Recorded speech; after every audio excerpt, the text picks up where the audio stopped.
বিপুলানন্দ চ্যানেলে সকলকে স্বাগত জানাই।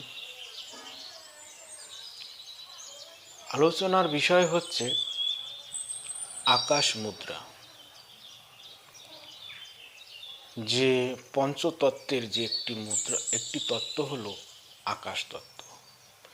এই আকাশ তত্ত্ব বিভিন্ন সময় বিভিন্ন কারণে যখন এর ভারসাম্যতা নষ্ট হয়ে যায়, এর ব্যালেন্স নষ্ট হয়ে যায়, সেই সময় আমরা আমাদের শরীরে বিভিন্ন প্রকার সমস্যার সম্মুখীন হই। সেই সমস্যাটি শারীরিকও হতে পারে, মানসিকও হতে পারে এবং আমাদের আধ্যাত্মিক জীবনেও হতে পারে।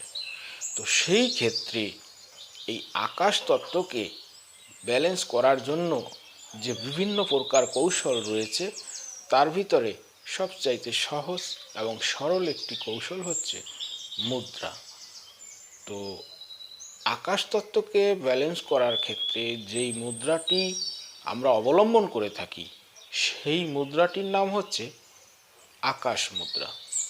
তো আকাশ মুদ্রা করার আগে বলবো যে এর আগে আমি পঞ্চতত্ত্ব যে আমাদের 5টি আঙুলের অবস্থান করছে, সেটা এর আগে বিভিন্ন ভিডিওতে আলোচনা করেছি এবং একটি ভিডিওতে সম্পূর্ণ দেখিয়েছি।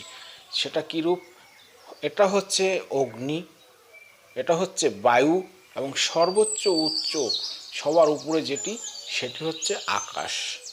এটি হচ্ছে মাটি, এটি হচ্ছে জল। এটি জল কেন? যখন দেখবেন আমরা কোনো জায়গায় বাইরে যাওয়ার জন্য, টয়লেটে যাওয়ার জন্য এই আঙ্গুলটি দেখিয়ে থাকি। তো আসা যাক মূল আলোচনায়, আকাশ তত্ত্ব। তো আকাশ কোনটা? এটা। তো আকাশকে আমি সূর্যের সাথে লাগিয়ে দেব। এই হচ্ছে আকাশ মুদ্রা। এটা দিনে 15 মিনিট করে 3বার অথবা 2বার করা যাবে। কারণ এটা করার জন্য কোনো নির্দিষ্ট সময়ের করার প্রয়োজন নেই।